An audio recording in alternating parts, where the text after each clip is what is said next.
عبد الرحمن بن زید سے روایت ہے کہ ایک وقت حضرت موسیٰ علیہ السلام کسی مسجد میں بیٹھے تھے، اتنے میں ابلیس ان کے پاس آیا۔ اس کے سر پہ کلمہ دار ٹوپی تھی جس میں طرح طرح کے رنگ تھے۔ جب حضرت موسیٰ علیہ السلام سے قریب ہوا تو ٹوپی اتار ڈالی اور سامنے رکھ لی، پھر آ کر السلام علیکم کہا۔ حضرت موسیٰ علیہ السلام نے کہا کہ تو کون ہے؟ بولا میں ابلیس ہوں۔ موسیٰ علیہ السلام بولے خدا تجھے زندہ نہ رکھے تو کیوں آیا؟ کہنے لگا میں نے آپ کو سلام کرنا تھا اس لیے حاضر ہوا ہوں۔ آپ کا رتبہ، آپ کی منزلت اللہ کے نزدیک بہت ہے۔ حضرت موسیٰ علیہ السلام نے پوچھا کہ وہ کیا چیز ہے جو میں نے تیرے سر پر دیکھی تھی؟ کہا کہ اس سے اولاد آدم علیہ السلام کے دلوں کو لبھا لیتا ہوں۔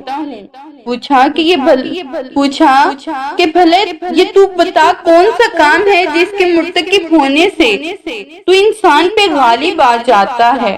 جواب دیا کہ جب کوئی آدمی اپنی ذات کو بہتر سمجھتا ہے اور اپنے عمل کو بہت کچھ خیال کرتا ہے اور اپنے گناہوں کو بھول جاتا ہے۔ اے موسیٰ میں تم کو 3 باتوں سے ڈراتا ہوں۔ ایک تو غیر محرم عورت کے ساتھ تنہائی میں نہ بیٹھنا، کیونکہ جب کوئی غیر محرم کے ساتھ خلوت میں ہوتا ہے تو میں اس کے ساتھ بذات خود ہوتا ہوں، میرے ساتھی نہیں ہوتے، یہاں تک کہ اس عورت کے ساتھ اس کو فتنے میں ڈال دیتا ہوں۔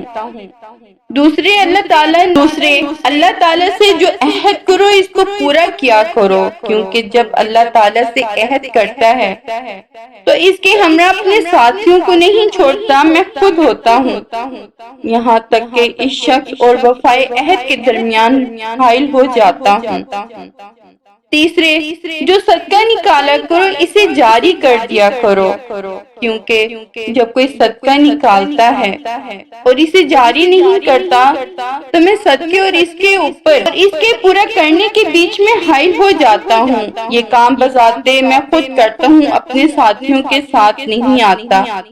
یہ کہہ کے شیطان چل دیا اور 3 بار کہا ہائے افسوس، ہائے افسوس، ہائے افسوس۔ موسیٰ نے وہ باتیں جان لی اور جن سے بنی آدم کو ڈراتے رہے۔